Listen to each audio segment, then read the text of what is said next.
Oh boy, this is going to be a fun one. Let's get into it. The lowest score ever under fly. We scored 24 points off of turnover, which is the third lowest under fly. We had a pressure rating of under 160, which is the fourth lowest under fly. This game was everything that we thought it wouldn't be. There was no connection. There was no urgency. There was no fight, no want, no need, no hurry. It was disappointing. It was really disappointing. Last week I was upset and angry. Or maybe not angry. I was definitely upset. Um Tonight I'm disappointed. um and I think that's worse than being upset and angry. The disappointment because I know that we can be better. And what I saw us dish up was just probably the worst I've seen Collingwood play since opening round, I guess. But previous to that was the Hawthorn game last year where we lost by nearly the exact same margin in nearly the exact same round, pretty much. This was the second, or it was either the second or the first biggest loss in Flyers' coaching career with the Pies. And that other one was the other top two one was the Hawthorn game last year. These bastards are our bogey side. And I should have known going in. I should have known going in. We hadn't beaten them in twice in a season since 2011.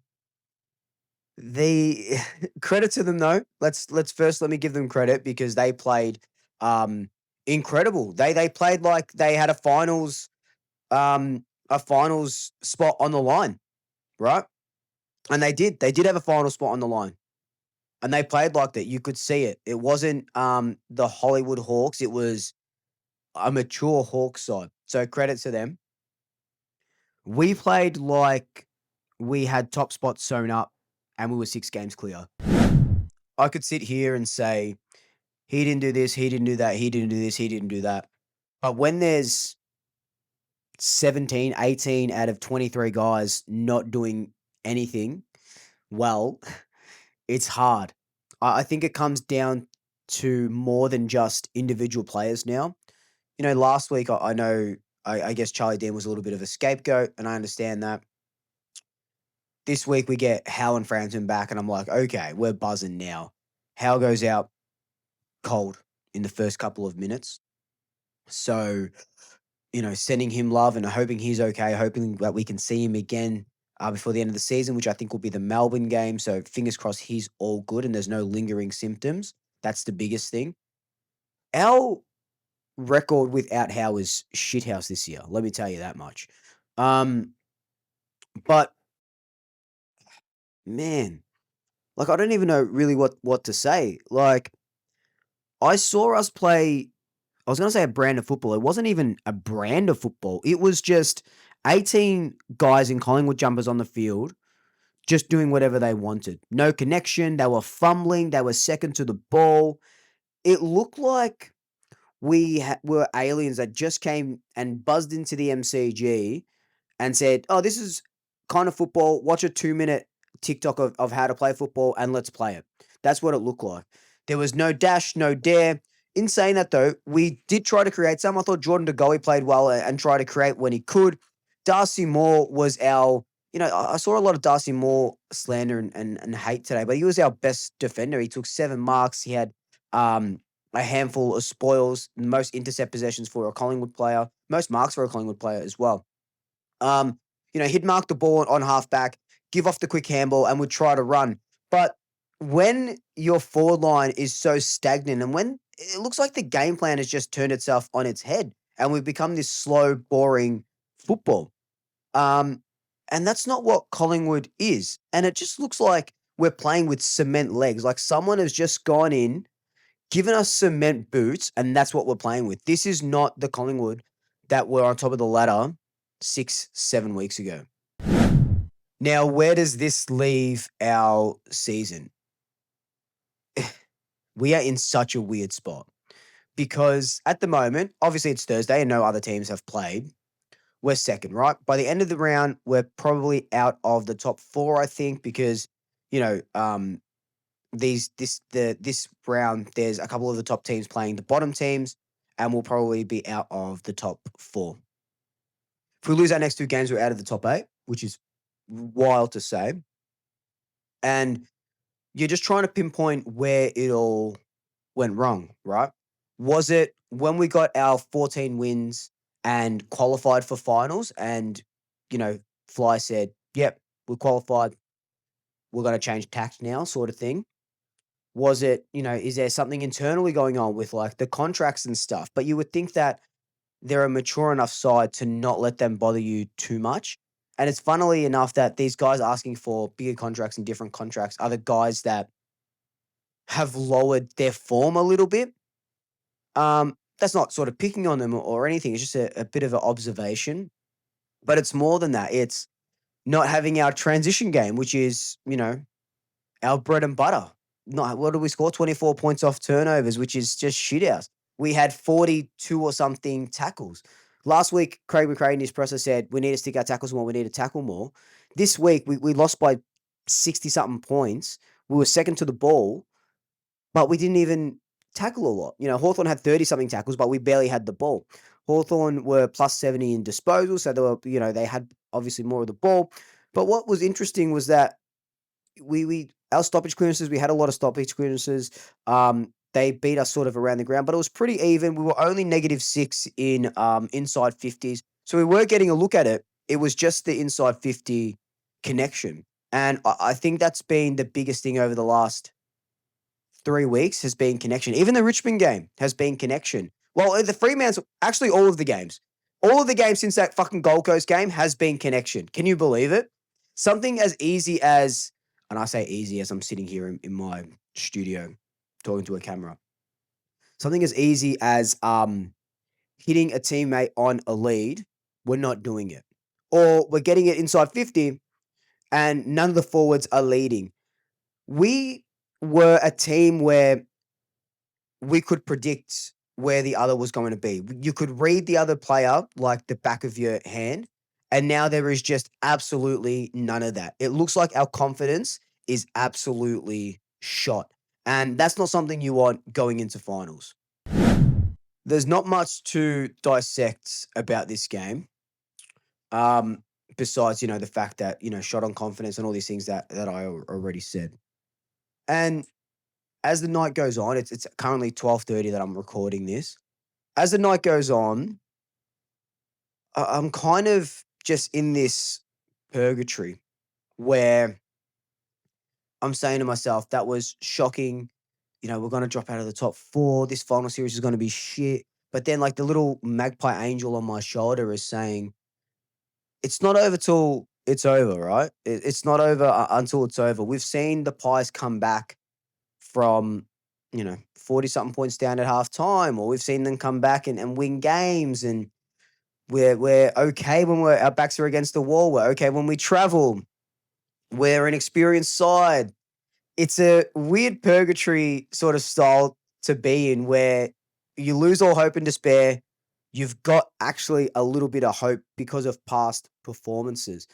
We're a system-based team.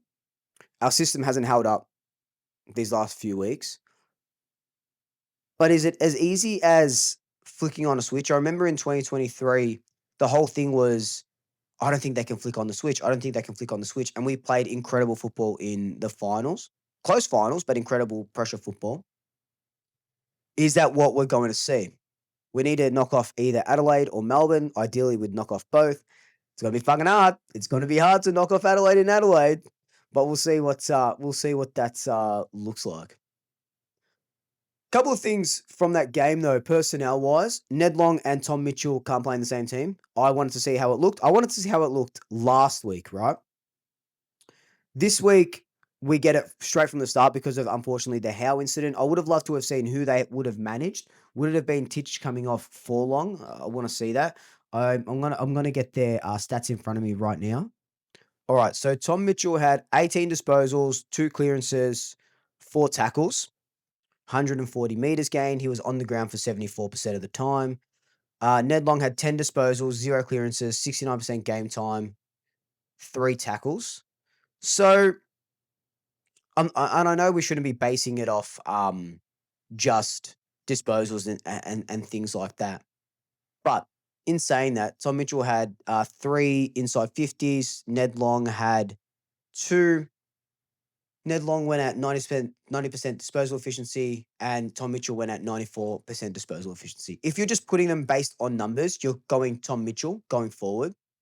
And I'm actually okay with that. Ned Long's drop off has been wild, but I understand he's 22 or 23. He's still very young. This is his first full season. He hasn't played this many games in a season before. So I understand that sort of drop off. It's okay, and the whole team's dropping off anyway, right? So I'm not putting this on him. But going forward, I think it's Tom Mitchell. Do we need Mason Cox in the team? I feel sorry for Dan McStay. I think I said this in my preview of the game where McStay, has to play forward, ruck, and back. He was in the back line now because of no Jeremy Howe.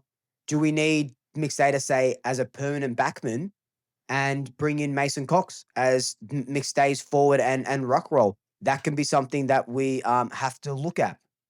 So there are a couple of magnets that we can move. There are a couple of tweaks that we can do. And last week I think last week I said this is rock bottom. The only way to go is up.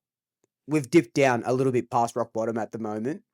But the only way we can go is up. And although I don't have full confidence in the team at the moment, just like the team seems to not have full confidence in themselves, I do have a little bit of hope. I can see a little bit of light at the end of the tunnel. And that might sound stupid because we were absolutely pathetic and insipid tonight. And I understand that. But I've seen this team do fucking weird things and strange things and amazing things and great things. I have belief. I don't know what that belief looks like. I don't know if it looks like just going over to Adelaide and being Adelaide and then being out in straight sets, or if that belief looks like winning a couple of finals, or if that belief looks like a flag, right? At the moment, finals and flags are so far away that the only thing we can really focus on is getting back down to training on Monday, training the fucking house down, and getting ready for Adelaide. The bonus is that Adelaide, I think, play on the Sunday, so they got a bit of a shorter break, and they go up to Perth, I think, this week. And we get like it's Thursday, so we get 7, 8, 9, a 9-day break. So the older bodies get a 9-day rest, which is going to be really, really beneficial for this team. And I can tell you that the high performance team, the coaches are going to, they're going to look at this review with a fine tooth comb. They're not going to leave any stone unturned. And I really implore you to go watch Craig McRae's presser because it was very, very, very good. He got fired up. I haven't seen Craig McRae. He was angry in his own way, but I haven't seen that before, and I bloody liked it. I think that's what has given me that hope and that belief. We're still playing the minutes, like he said, and there's still a lot of minutes to go in this season. This is one of the closest and tightest closest and tightest AFL seasons that we've seen. Let's just finish in any finals position, any top 8 position now we'll take, right? I just can't believe that we dropped off that hard. Maybe I'll make that another video. I'm gonna do a drop off video soon. But as for this game, there's not much left to say besides being disappointed and upset, and it was just again another insipid Pies performance, and we didn't even get it done for Steele. Like, didn't rally for Howie.